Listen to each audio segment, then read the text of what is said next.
Hi everyone, this is a brief video tutorial about gaining access to UNC's School of Theater Arts and Dance calendar system. We've recently changed who's hosting our calendar. We've moved over to Google Calendar, so the first thing you'll need to do is get set up with a Google account if you aren't already. As far as this video is concerned, you probably want to watch it in as high definition as you can because some of this text might be kind of hard to read. So right below my little video box over here, there's a button that says 360p. Go ahead and turn that up to 720p so that it's nice and good resolution. Also, if at any point you need to pause the video to enter information, go ahead and do so, enter your information, and then just start back up. So you might want to open a separate tab or a separate window so you can have the video playing along. But first thing you need to do is navigate to www.google.com. When you get there, it might look like this. It might look a little different. Google tends to change their page around quite a bit. The important part is this sign-in button. Right now it's in the upper right-hand corner. Who knows where it is a year from now, but you want to find where it says sign in. If you're already signed in, this will probably just say your username instead, but we'll get to that. So if you were to go ahead and click on that, that'll take you to a page that looks just like this. If you already have a Google account, you can feel free to use that. There's nothing wrong with that. Or if you would rather set up a new one, you can do that too. If you can't remember how to log in, like you've forgotten your password or something, you can use can't access your account right down here. If you don't have an account or you'd like to set up a new account, go ahead and click on the link right here that says create new account. It's right there. So when you create an account now, it'll take you to this page. This is one of those places where you're probably going to need to hit pause while you enter all this info. You can pick any email address you want. It can be your unco.edu account, or it can be a personal account. It doesn't really matter. Go ahead and pick a password that you're going to remember, hopefully one that's fairly strong, and just re-enter that same password. As far as staying signed in and web history, those are if you're on a public computer, you probably don't want to leave those checked. So if you're in a lab, uncheck those. But if it's your personal computer, you can probably leave those checked without a problem. We're in the United States, obviously, and here's where you can enter your birth date so it knows you're over 14. Enter the string of text that you'll probably have a hard time reading. It's everybody's least favorite part. And then this last portion here is where you're pretending to read the terms of service when in fact you probably will not. Feel free to though. So the last button down here, once you've entered all that information, is I accept, create my account. Click on that. Assuming there were no problems, it might say, hey, you entered the wrong password the second time or something like that. But if there are no problems, it'll bring you to a page that looks like this. So this basically just tells you we've created your account. However, we need to confirm that that email address actually belongs to you and you're not pretending to be someone you're not. So they've just sent out an email to whatever address you picked. And this is where you'll need to navigate over and check your email. So it'll send you an email in anywhere from 5 seconds to 20 minutes. Just depends on how the internet feels like treating you today. That basically just says follow this link and you'll confirm that this actually is your email address. So when you click on that link right there, it'll take you to a page that looks like this. Thank you for verifying your account. Your account is now activated. So congratulations, you now have a Google account. So moving forward, what we need to do is navigate to Google Calendar. And the easiest, most consistent way to do this, there are several different buttons that you'll get used to over time, but the easiest way is just to add the word calendar after google.com. So www.google.com/calendar. And then the first time you go to Google Calendar, it's going to ask you what your time zone is and what your full name is, probably what country you're in, just so that it can set everything up right for you. So it'll bring you to a view once you get done with that, similar to this. It might ask you to log in again, it might not, just depends on how much it trusts you, I guess.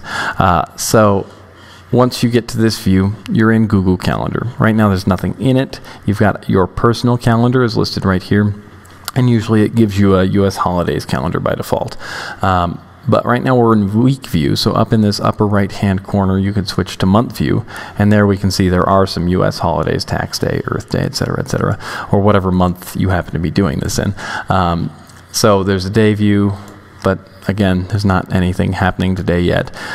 So we need to add in the UNC calendars. Now you need to open up either your email that you got, so either you got an email directing you to this video and that has all the links that you need to add to Google Calendar, or if you didn't get that email, you can click in the description down below this video. You might need to expand it. There should be a link to a text file that you can download, and it has all of the links you need to add to get those calendars in. So we're going to start off with that first link that says School of Theater Arts Dance Production Season. So select the actual URL, so the thing that starts with https:// and you want to select all the way through to where it says basic.ics. So you're going to select that, you're going to copy it, Command C, or right click copy, or go up to edit copy, any way you want. And then down here you have two different options to add. Under My Calendars you could add, or under Other Calendars you could add. You want Other Calendars because My Calendars, if you hit add, that means you're creating a new calendar from scratch, and that's not what we want to do. We want to subscribe to a calendar that already exists. So click the little down arrow on Add under Other Calendars. Then the third one down is Add by URL. Click on that and go ahead and paste, either Command or Control V, or right click paste, anything you want to do to get that in there. So long as it ends in basic.ics, you've probably got the whole thing. We do not need to make the calendar publicly accessible because it already is, so don't bother checking that. Just hit the Add Calendar button, and if I switch back to my month view, I've now got STAD season, School of Theater Arts and Dance season. So if I were to toggle that on and off, I can see, you can't take it with you. It runs from the 14th to the 17th, and specifically this night it's at 7:30 p.m., etc., etc., etc. And if I wanted to, I could toggle holidays off or whatever. There's no events in my personal calendar right now. So your personal calendar, only you can see that unless you've given the rights to somebody else. So right now there's just nothing in there. So let's go ahead and add that next calendar. I'm not going to add all, there are 11 calendars in all. I'm not going to add all of those right now for the demonstration. We're just going to add a couple so I can show you some things. Add by URL, I copied that next URL, paste, it's got that basic.ics, so I got the whole thing.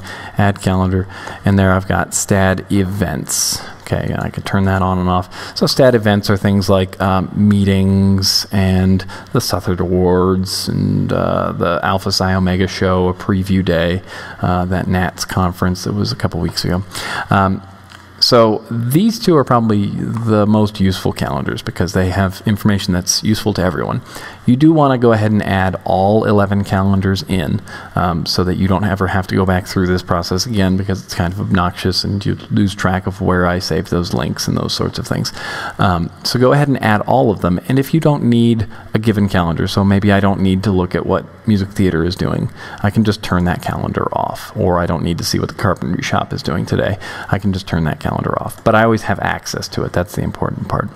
So I'm, for this demonstration, just going to add one more calendar. You should add all 11. Really can't stress that enough. I'm going to add the electrics/audio calendar.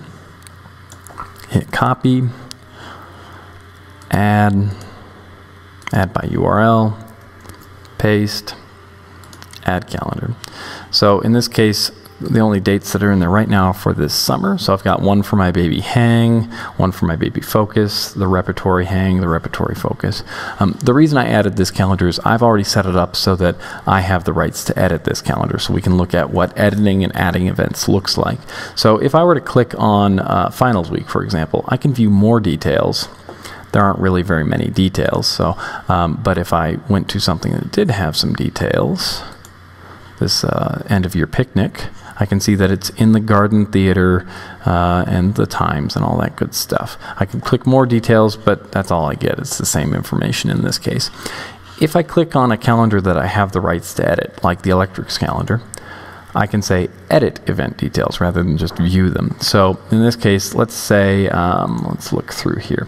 One for my baby focus doesn't actually have a location listed yet, so I want to add the location. Now, your first question is probably, well, how did you get the rights to edit this calendar? I've given myself the rights with the master account. If you need the rights to edit a calendar, say you're the head of the acting department, and you want to be able to edit the acting calendar, all you need to do is email or call me and give me the username that you've set up, and I can authorize that username to edit any calendar. Obviously, you need to have a legitimate reason to have access to edit the calendar, but if you do, we can either add you as a permanent full admin or a temporary admin or some sort of limited admin for any of the calendars. So I'm going to edit the event details for this one for my baby focus so that I have a location. So where is it? And this is a screen that looks exactly the same if you were editing your own event. Where is it? It's in Norton. And that's the only thing I really need to add. If I wanted to, I could put specific times in there, but we don't have those times yet, so we're not going to. So it's going to stay gray for a second, and then it says your event was updated. So now if I click on it, it says Norton Theater, which is great. So that's pretty much the basics of how to use Google Calendar. If you're, let's see, you can switch to, if you have a busy week that's full of a lot of stuff, once you add all 11 calendars, that can happen pretty easily. You can switch to your week view, and it's a lot easier to see what's going on per hour. If you've got a really busy day, so let's go back up a couple weeks. So really busy day, I can switch to just a single day view and see how all that works. And you can actually just see a list of everything that happens in the order that it happens to under agenda. The month view resizes dynamically as your window size changes. So if you've got a really small window, you don't actually get to see the events. It just tells you there's 2 more. So I can click on that and it tells me what those other events are. So generally speaking, you want to have this window be as large as it can be, so you can see as many events as possible. If you're looking at a calendar that's way too cluttered, you can just turn off calendars you don't want to see. Okay, there's Footloose hang right there. Great. One last thing, if you have a mobile device, so BlackBerry or an iPhone or an Android phone or a tablet or an iPod Touch or something like that, up in this options gear in the upper right here, you see Calendar Help. And under Calendar Help, there's all sorts of great tutorials on how to set up those individual devices. Each one has its own kind of quirks as far as setting those up. So you can either browse through here and set up notifications however you wanted to.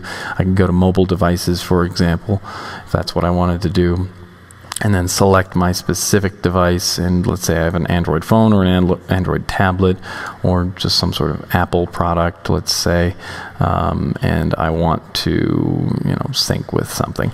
You can go through on this step by step and figure out how to sync things up. So that's not what I want, though. You can also, if you just have questions about how do I make tasks repeat, something like that, there's a great little search box here that's going to help you do that. You can also sync Google Calendar to iCal or Microsoft Outlook. If you're already using something like that, you can sync it through that as well, and you'll figure out how to do that here. You still need to set it up the same way we've done so that you have access to everything before you can sync it up with your iCal and all that good stuff. But that's pretty much the basic gist, so good luck. Feel free to email me, especially if you need access to edit calendars, or you can call me. My office number is 1-2225. Hope that helped. Thanks.